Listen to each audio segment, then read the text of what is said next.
High court ने आंदोलनकारियों को मिलने वाले 10% आरक्षण को रद्द कर दिया और इसको जो है असंवैधानिक जो है करार दिया है। तो इससे संबंधित पूरी जानकारी जो है आप लोग इस वीडियो में देखें।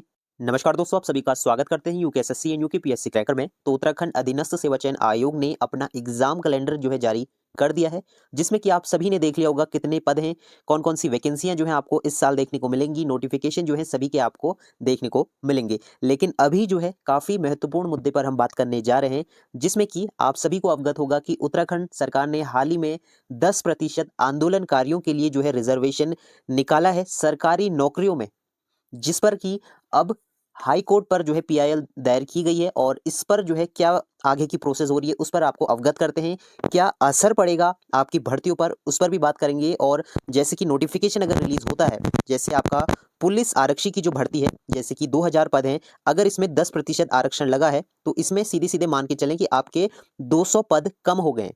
जो अदर कैटेगरी हैं, भले ही आप रिजर्वेशन कैटेगरी है, जनरल है, या फिर आपका ओबीसी, एससी, एसटी, ईडब्ल्यूएस है, सभी को इसका असर देखने को मिलेगा।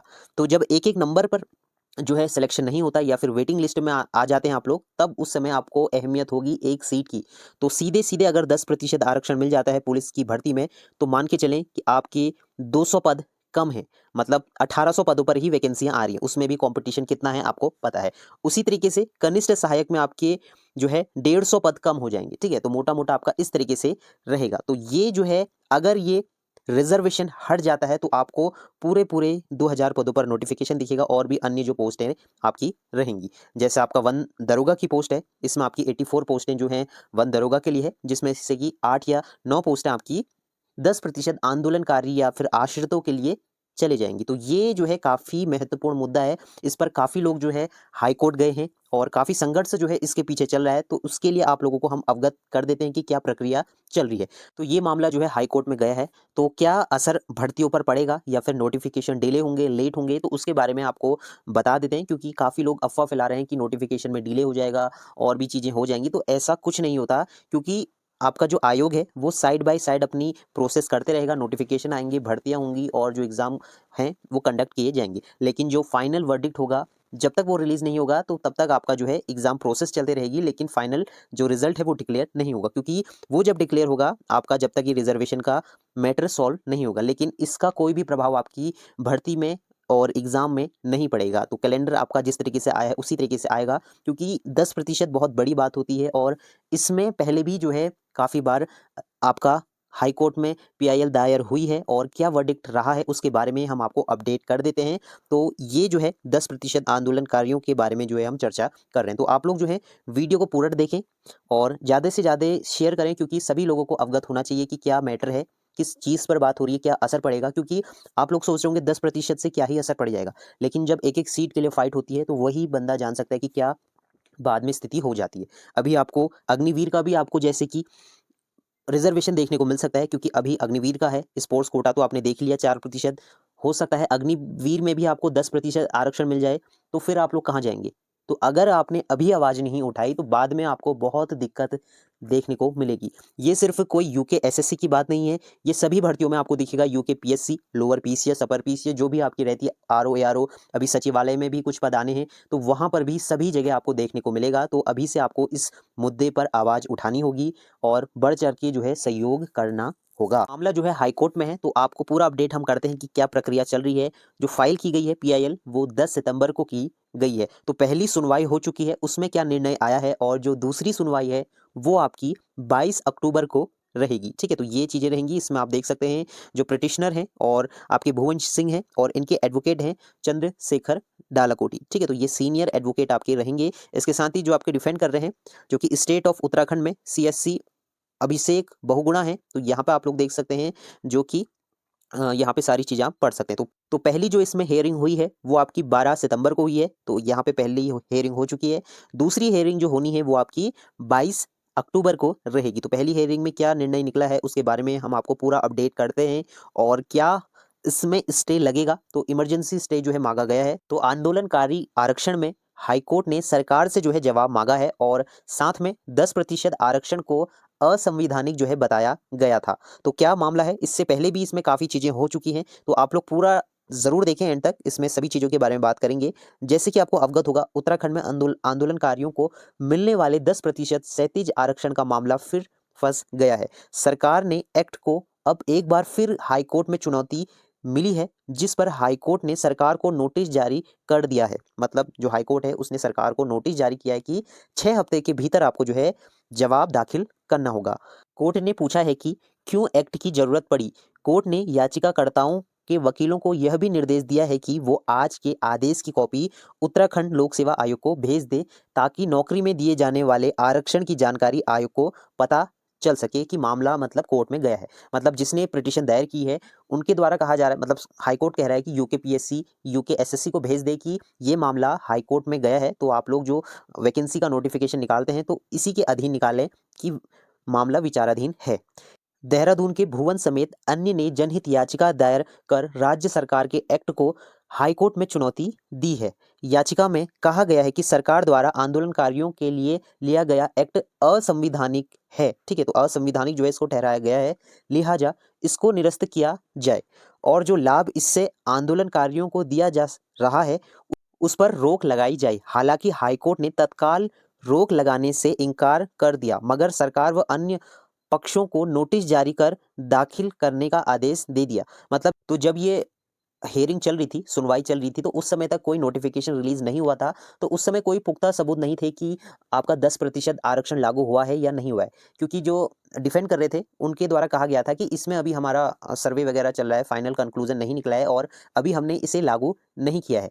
लेकिन 17 तारीख को जो आपका नोटिफिकेशन निकला है यूकेएसएससी द्वारा आपका स्टेनो का, उसमें ये लागू हो चुका है।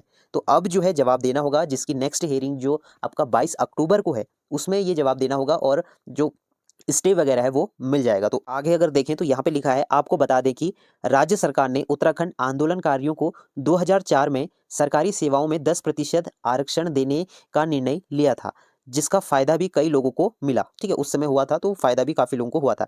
इसी बीच सरकार को जियो को हाईकोर्ट में जो है चुनौती मिली, तो कई सालों तक सुनवाई के बाद हाईकोर्ट की पीठ ने अलग अलग निर्णय दिया। ठीक है, तो हाईकोर्ट की जो पीठ थी, अलग अलग डिसीजन जो है उसमें हुए होंगे।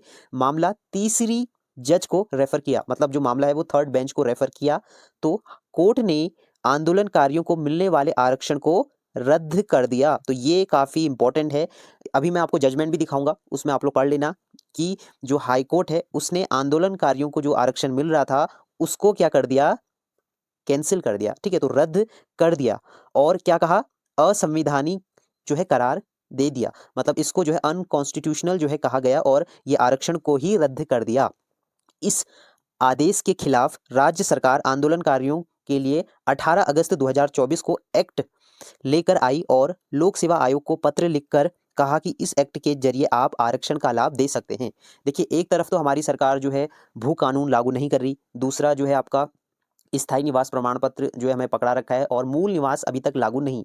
लेकिन जो हाईकोर्ट ने असंवैधानिक बताया, रद्द कर दिया, उसको दोबारा से लाकर जो है जिसको कि अब हाईकोर्ट में जो है चुनौती दी गई है। याचिकाकर्ताओं के अधिवक्ता एसडी बहुगुणा ने बताया है कि 2004 में आरक्षण का जियो के बाद 2010 में एक नियमावली भी बनाई, जिसमें कहा कि आंदोलनकारियों को बिना किसी चयन प्रक्रिया के नियुक्ति प्रदान की जा सकती है, जिसको 2017 में जो है कोर्ट ने रद्द कर दिया। ठीक है, मतलब डायरेक्ट रिक्रूटमेंट हो जाए करके कहा था, लेकिन उसको भी हाई कोर्ट ने क्या कर दिया, रद्द कर दिया। लेकिन सरकार इस आदेश के बाद सुप्रीम कोर्ट नहीं गई। ठीक है, तो सरकार जो है इस आदेश के बाद सुप्रीम कोर्ट वगैरह नहीं गई, बावजूद इसके एक एक्ट लेकर आई और जो असंवैधानिक है वह सरकार के महाधिवक्ता ने हाईकोर्ट में कहा है कि वो एक्ट ला सकती है, जिसका जवाब हम अपने शपथ पत्र में देंगे। कोर्ट ने सरकार को टाइम देते हुए जवाब फाइल करने का आदेश दिया है। तो देखिए, पहली चीज तो ये जो सरकार है और मतलब जो आपका हाई कोर्ट है, उसने पहले ही जो आंदोलनकारियों को आरक्षण मिल रहा था उसको असंवैधानिक करार करके कैंसिल कर दिया था। तो सरकार जो है हमारी, उनको क्या करना था कि सुप्रीम कोर्ट जाना था, तो बिना सुप्रीम कोर्ट जाए 2024 में 18 अगस्त को ये अध्यादेश लाए और आपका 10% आरक्षण जो है लागू कर दिया। तो ये जो है पुरानी सुनवाई की आप लोग देख सकते हैं कॉपी, इसमें आप लोग सारी चीज़ें पढ़ सकते हैं कि किस तरीके से रहा था और असंवैधानिक जो है इसको करार दिया गया था। ठीक है? तो यहाँ पे आप लोग पढ़ सकते हैं उस समय का, आप यहाँ पे जजमेंट ले सकते हैं और नेट से भी आप लोग डाउनलोड कर सकते हैं। पीआईएल नंबर 67 2011 का है, तो इसमें 2018 तक जो है फाइनल कंक्लूजन जो है निकल के आया था। ठीक है? तो यहाँ पे जो है आपको सारी चीज़ें क्लियर हो जाएँगी। 2018 में जो है इसका रहा था लोकपाल सिंह। ठीक है? तो यहाँ पे आपको मिलेगा। इसके साथ ही एक और जो है इसमें पीआईएल दायर की गई थी इसी मुद्दे पर। ठीक है? तो ये जो मुद्दा रहा था आपका क्या था? यहाँ पे आप देख सकते हैं 2004 में जो है उत्तराखंड राज्य आंदोलन के दौरान घायल जेल गए आंदोलनकारियों को सेवायोजन प्रदान किए जाने के संबंध में, मतलब ये उस समय निकाला गया था कि इनको नौकरियों में या फिर लिया जाए, तो इस तरीके से ये सारी चीज़ें कहा थी, तो इसको अटैच किया गया है। और जो सुनवाई हुई थी उस मामले में आप लोग पढ़ सकते हैं कि क्या जो है सुनवाई हुई थी, फाइनल जो वर्डिक्ट रहा था। उसके बाद एक और जो है नोटिफिकेशन है वो आपको दिखा देते हैं। तो ये जो है 2017 का है, तो उस समय भी पीआईएल दायर की गई थी। तो यहाँ पे उत्तराखंड राज्य आंदोलन के जो जेल गए और जो आंदोलनकारी हैं उनके आश्रितों को जो है आरक्षण मिलना चाहिए, तो उस हिसाब से जो है इसमें भी सुनवाई हुई थी। ठीक है? तो ये अलग-अलग जो हैं, लेकिन अभी का लेटेस्ट अपडेट अगर हम आपको प्रोवाइड कराएँ तो उस पर क्या चर्चा चल रही है वो आप देख लें। तो ये जो है लेटेस्ट पीआईएल है जो कि 10 तारीख को सितंबर को दायर की है और 12 सितंबर को सुनवाई भी हुई थी। इसमें जो आपके पिटिशनर हैं वो भुवन सिंह हैं और एडवोकेट आपके डालकोटी जी हैं जो कि सीनियर एडवोकेट रहेंगे। तो प्रे जो रहेगी यहाँ पे आप लोग देख सकते हैं कि किस तरीके से कहा गया है कि जो आपका उत्तराखंड लेजिस्लेटिव एक्ट है, जो कि आपका आरक्षण जो मिल रहा है उत्तराखंड के आंदोलनकारी और आश्रितों को, उसको नहीं मिलना चाहिए। मतलब क्यों नहीं मिलना चाहिए, वो पुराना डिसीजन जो है आपने पढ़ लिया होगा, तो उसमें देख सकते हैं। तो यहाँ पे अगर आप देखें तो अनकॉन्स्टिट्यूशनल है और वॉयलेट करता है एक्ट 14 और 16 of the constitution of India. तो ये सारी चीज़ें रहेंगी, तो ये प्रे आपको देखने को मिलेंगी राज्य आंदोलनकारी में, जो आपके आंदोलनकारी और उनके आश्रितों को आरक्षण जो मिल रहा है, तो उस संबंध में जो है कहा जा रहा है कि इसको निरस्त किया जाना चाहिए इस आरक्षण को, क्योंकि इसमें पहले ही जो है कोर्ट ने अपना निर्णय सुनाया है और बाकी की जो है हियरिंग आपकी कब होगी, 22 अक्टूबर को। तो इसमें जो आपके एडवोकेट हैं चंद्रशेखर डालकोटी एडवोकेट हैं। ठीक है? तो यहाँ पे सारी चीज़ें हैं, ये सीनियर एडवोकेट हैं। ठीक है? तो ये चीज़ों का आपको ध्यान रखना है और इसमें आपका आगे की प्रोसेस जो है वो होगी। तो इसमें जो है आप सभी को सहयोग करना होगा, तभी हम जो है ये लड़ाई लड़ पाएँगे आरक्षण की, और 10% आरक्षण जो है हमें ख़त्म करना है। तो सभी लोगों को एकजुट होना होगा और इससे संबंधित जो है एक ग्रुप भी बनाया है टेलीग्राम ऐप में, आप लोग जॉइन कर सकते हैं। इसका लिंक आपको डिस्क्रिप्शन में मिल जाएगा। वहाँ पे अगर आपको कोई भी डाउट है इससे संबंधित पूछ सकते हैं और आप लोग जो है आर्थिक सहयोग भी इसमें करें, क्योंकि देखिए सीनियर एडवोकेट हैं, उनकी भी अच्छी खासी फीस रहती है और उनको भी जो है सारी चीज़ें मैनेज करनी पड़ती है। तो काफ़ी लोगों ने जो है इसमें सहयोग करा है। तो यहाँ पे अगर आप देखें तो काफ़ी लोगों ने अपना जो है सहयोग किया है, आर्थिक सहयोग। तो आप भी इसमें आर्थिक सहयोग करें, क्योंकि अगली जो सुनवाई है वो आपका 22 अक्टूबर को निर्धारित की गई है। ठीक है? तो यहाँ पे आप लोग देख सकते हैं सभी ने अपने हिसाब से जितनी भी आपकी अ, हैसियत है उस हिसाब से आप अपना आर्थिक सहयोग कर सकते हैं। तो ये जो है आपको पहले तो टेलीग्राम में ये ग्रुप ज्वाइन कर लेना है जो कि 10% आरक्षण पीआईएल ग्रुप है, और तो इसमें जो फैसला रहेगा वो आप सभी के हितों में आएगा। तो आप लोगों को इसमें सहयोग करना होगा, आर्थिक सहयोग भी करना होगा, और इसमें आप लोग ज़्यादा से ज़्यादा शेयर करें। और अगर आपको कोई भी इससे संबंधित प्रश्न है तो इस ग्रुप में पूछ सकते हैं इससे संबंधित, क्योंकि देखिए सभी लोग सहयोग नहीं करेंगे, कुछ इसका विरोध भी करेंगे, लेकिन वही जान सकता है 10% की अहमियत, जो 1 नंबर 2 नंबर से रुकता है। 2000 में से अगर 200 सीटें कम हो जाएँगी तो फ़र्क तो आपको भी कहीं न कहीं पड़ेगा। तो इसलिए आप लोगों को एकजुट होना है। आर्थिक देखिए 200, 300, 1000, ₹500 आप लोग जो है अपना सहयोग जितना भी आपका बनता है तो ज़रूर करें, क्योंकि इसमें जो है आपका सारी चीज़ें मैंने आपको बता दी, क्या चीज़ें हैं, किस तरीके से हुई हैं। हाई कोर्ट ने पहले ही इसको जो है कह दिया है कि ये असंवैधानिक प्रक्रिया है, लेकिन जो सरकार है वो नहीं मान रही, तो उसके लिए आपको जवाब देना होगा और सभी को एकजुट होकर जो है इससे संबंधित जो है आपको, और भी अगर आपको कोई साक्ष्य मिलते हैं तो वो भी हमें ज़रूर साझा करें। तो यहाँ पे देखें काफ़ी लोग जो है काफ़ी लंबे समय से इसमें लगे हुए हैं, इसमें काफ़ी ज़्यादा देखिए यहाँ पे आपको 25,000 भी काफ़ी लोगों ने दान करे हैं, मतलब सहयोग दिया है। तो अलग-अलग लोगों द्वारा जो है सहयोग राशि प्रदान की जा रही है। तो आप भी अपना सहयोग कर सकते हैं।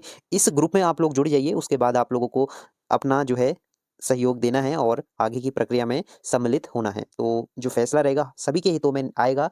तो आज की वीडियो पर इतना ही, मिलते हैं नेक्स्ट वीडियो में, तब तक के लिए बाय बाय।